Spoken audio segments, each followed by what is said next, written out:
కొడతారు. పంపు బోరింగ్లు ఉన్నాయి కదా, అప్పుడు ఐడియా ఉందా? బోరింగ్ కొడతారు కొడతారు కొడతారు కొడతారు, దగ్గరకు వచ్చింటాయి నీళ్ళు, వస్తలేవు అని వదిలేసిపోతారు. ఓపిక లేకనే ఓడిపోతారు చాలా మంది. ఇది ఖోఖో మ్యాచ్ లాగా అండి. ఆడుతాం ఆడుతాం ఆడుతాం ఆడుతాం మలిచిపోయిన తర్వాత కొడతాం. మన ఆట వాళ్ళ ఆట వాళ్ళు ఆడతారు. వాళ్ళు వచ్చేంత వరకు గ్రౌండ్లో నీ ఉంటే గెలుస్తావు అని చెప్తున్నా. ఇక్కడ చూడండి, చాలా మంది ఇంకా ఓపిక గురించి చెప్తా, చాలా మంది ఓపిక లేక ఓడిపోతుంటారు.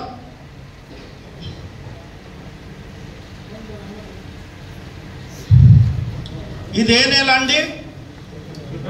ఫిబ్రవరి. కొద్ది రోజుల్లో ఫిబ్రవరి 14 తారీఖు ఏం రోజు అండి?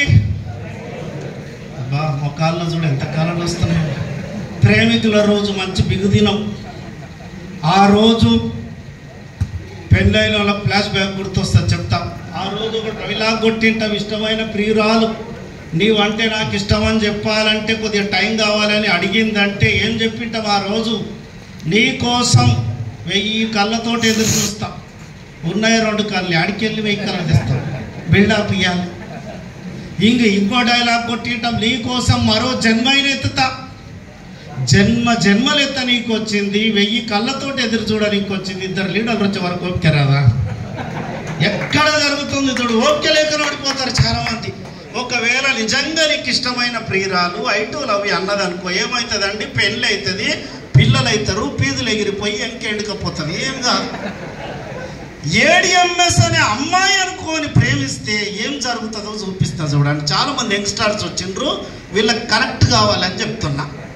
ఇక్కడ 6 నెలలు ఈ అమ్మాయి అనుకోని ప్రేమిస్తూ, మమ్మీ అనుకో, డాడీ అనుకో, కూతురు అనుకో, బాబు అనుకో, ఇష్టం వచ్చిన రీతిలో అనుకో. ఒక అమ్మాయి, యంగ్స్టర్స్ ఎక్కువ ఉన్నారు కాబట్టి అమ్మాయి అని చెప్తా. ఈ అమ్మాయి అనుకోని ప్రేమిస్తే 3 నెలలు ప్రేమించు ప్రేమించు ప్రేమించు, ఈ అమ్మాయి నిన్ను చూసి చిన్న చిరునవ్వు నవ్వితే చాలు, డైలీ 10,000 స్టార్ట్ అవుతాయి. ఎట్లుండదు చూడు కిక్కు. ఇదే అమ్మాయి అనుకోని ప్రేమించు ప్రేమించు ప్రేమించు, 6 నెలలు ప్రేమించు, డైలీ ఈ అమ్మాయి వచ్చి నీకు సెకండ్ ఇస్తే చాలు, డైలీ 30,000 స్టార్ట్ అవుతాయి. ఈ అమ్మాయి అనుకోని ప్రేమించు ప్రేమించు, సంవత్సరం ప్రేమించు, ఈ అమ్మాయిని పర్ఫార్మెన్స్ని బట్టి నీకు ఐటూలవి చెప్తే డైలీ 50,000 వస్తాయి. ఇంటూ 30 రోజులు 15 లక్షల రూపాయలు పట్టిన దరిద్రమే పోతుంది. ప్రేమించే దమ్ముందా అని అడుగుతున్నా నేను. ఇలా ఆ అమ్మాయిని ప్రేమించాలంటే బొట్టు పెట్టుకోవాలి, పేరెంట్ లవ్లు పెట్టుకోవాలి, రోజు స్నానం చేసుకోవాలి, చెమట వాట్సాలు రాకుండా సెంటు కొట్టుకొని పోవాలి. ఈ అమ్మాయిని ప్రేమించాలంటే పెన్ను పేపర్ బట్టి ఒళ్ళొంచి పని చేస్తే వర్కౌట్ అవుతుంది.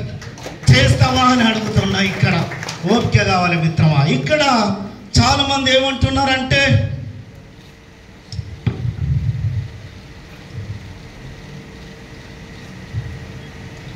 బోర్ కొడుతుంది ఆ సబ్జెక్టు, ఏం లేదా? రైట్. అసలు చాలా మంది ఏమనుకుంటున్నారంటే, ఇసోంటివి మస్తు చూసినాం, మస్తు చేసినాం, అన్ని గిట్లే ఉంటాయి అనుకునే వాళ్ళు చాలామంది వచ్చారు. అసలు నేను కూడా ఏమనుకున్నానంటే,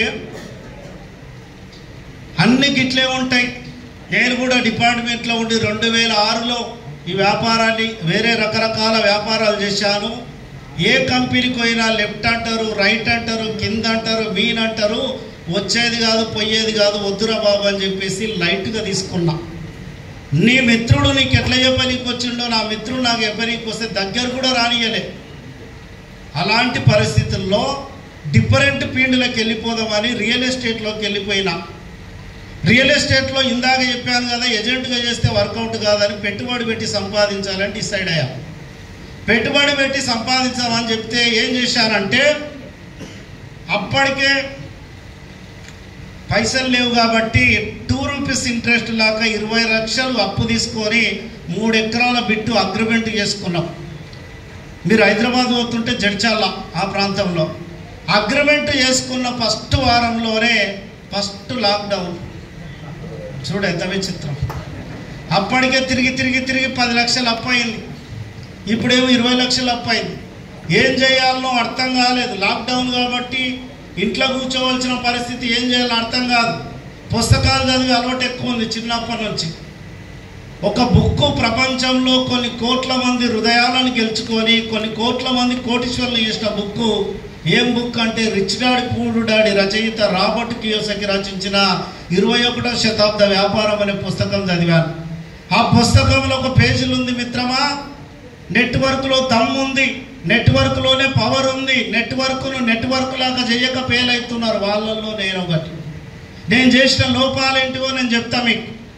ఈ సబ్జెక్ట్ చెప్పడం వల్ల, ఈ లోపాలని నేర్పించడం వల్ల నా టీములో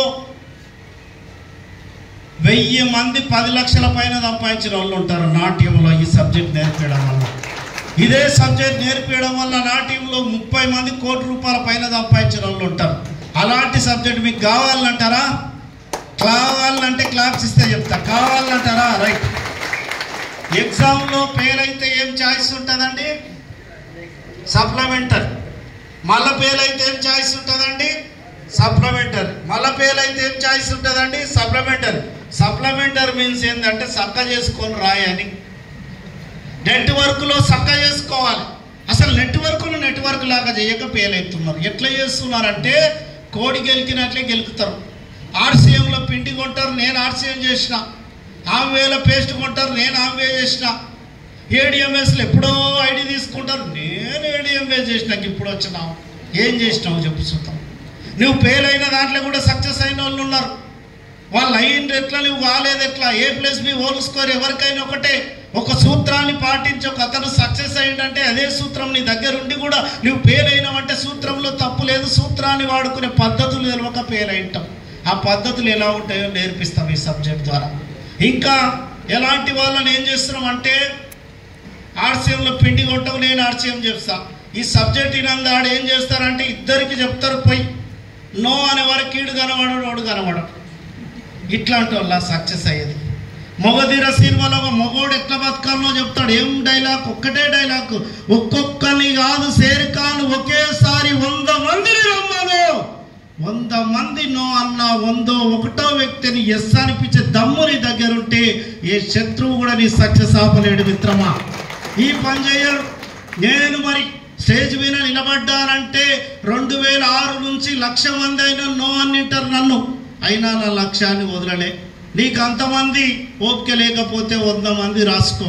ఛత్రపతి సినిమాలో డైలాగ్ ఉంటుంది, అప్పలయ్యుడు వాడు కాకపోతే ఈడు కాకపోతే వాడు కాకపోతే వాళ్ళ అమ్మ మగడు ఎవడు వస్తాడు నిన్ను నిలబెడతాడు మిత్రమా. వేడి చేయి. బొంబాయిలో ట్రైన్ ఎక్కిర్రా చాలా మంది. నువ్వు ట్రైన్ ఎక్కవలసిన అవసరం లేదు. లైన్లో నిలబడితే దొబ్బుతారు, లోపలికి వెళ్ళిపోతావు. నీవు నిలబడితే నిన్ను ఎత్తుకుంటూ వస్తారు లీడర్లు. నిలబడు వారికి ఎట్లా అని చెప్తున్నా. అర్థమైందా? ఎట్లా నిలబడాలంటే పెళ్ళయిందా దామోదర్ సార్? ఎంతమంది పిల్లలు? ఒక్క పాప. నేనేమంటున్నా, నీకు ఇష్టమైన పాప డాడీ నాకు చాక్లెట్ కావాలంటే వద్దు బిడ్డ అంటావు. పనులు ఖరాబ్ అయినాయి, అక్కకు ఖరాబ్ అయినాయి, నీకు బిడ్డ ఖరాబ్ అయితే వద్దు బిడ్డ. లేదు డాడీ నాకు కావాలి. వద్దు బిడ్డ నాకు వద్దని చెప్తున్నా. కావాలి డాడీ. లాగించి కోపం వచ్చి కొడతాడు. ప్రేమ తండ్రి అలా చెడిపో. కొట్టినా కూడా ఏం చేస్తాడంటే లాగించి అంటుకున్నామంటే వీడు పండి పొలరాడు ఎడుతాడు. నాకు కావాలి డాడీ అంటే పర్సు తీసి ఒక్కసారి తినిపోబిడ్డ అంటాడు. ఓ తండ్రి, నీవు కష్టపడుతుంటే నీ కష్టాన్ని గుర్తించే భగవంతుడు బతుకుపోవడం లీడర్ అనిస్తాడు. అర్థం కాలే.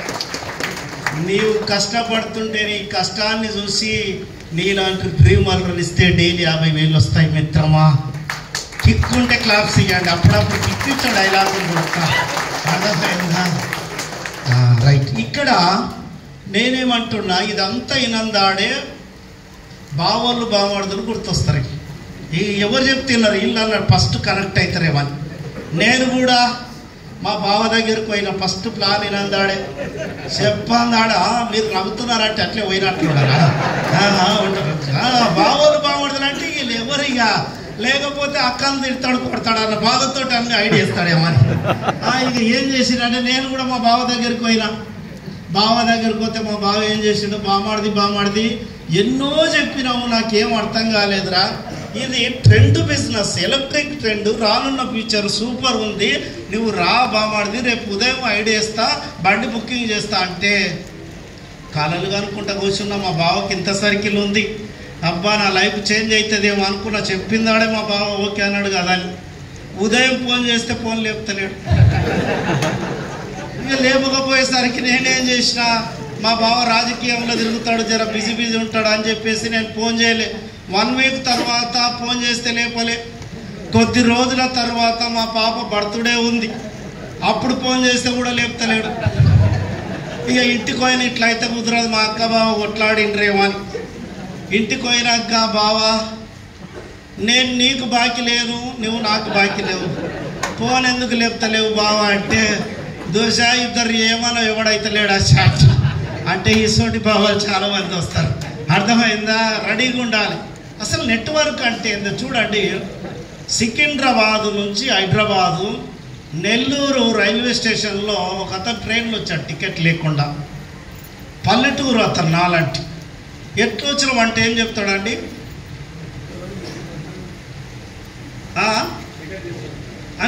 టికెట్ లేక జర్ర వెరైటీగా చెప్తాడు. ఎట్లా చెప్తాడంటే, దొంగ రైలుకి వచ్చిన, రైలు దొంగదా టికెట్ లేకుండా వచ్చినాడు, వీడి దొంగరా.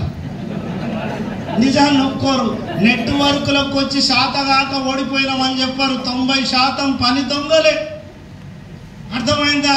అసలు నెట్వర్క్ అంటే ఏందో తెలియదు. ఫస్ట్ నెట్వర్క్ అంటే రూపాయి పెట్టకుండా, పెట్టుబడి పెట్టకుండా కోట్లు సంపాదిస్తే దాన్ని నెట్వర్క్ అంటారు. పైసలు కట్టు పైసలు వచ్చేదాన్ని స్కీములు అంటారు. ఇక్కడ చాలా మంది స్కీములలో చేతులు కాల్చుకొని వచ్చి కూర్చున్న వాళ్ళే ఉండరు 90%. అర్థమైందా? నవ్వుతున్నారంటే అదే కథ. చూడు, నేను కూడా అట్లా చేస్తా, తెలియదు. అయితే కాకి నల్లగా ఉంది, కోకిల నల్లగా ఉంది, 2 నల్లగానే ఉంటాయి. దగ్గరకు వస్తేనే రాగాలు వేరన్న సంగతి అర్థమవుతుంది. నువ్వు దగ్గర వచ్చి ఉంటేనే ఏడిఎంఎస్ ఏంది, వేరే నెట్వర్క్ ఏందో క్లారిటీ వస్తుంది నీకు. స్కీములు బయట ఎలా ఉంటాయి, మనీ సర్క్యులేషన్. నెట్వర్క్ అంటే 2 రకాలు.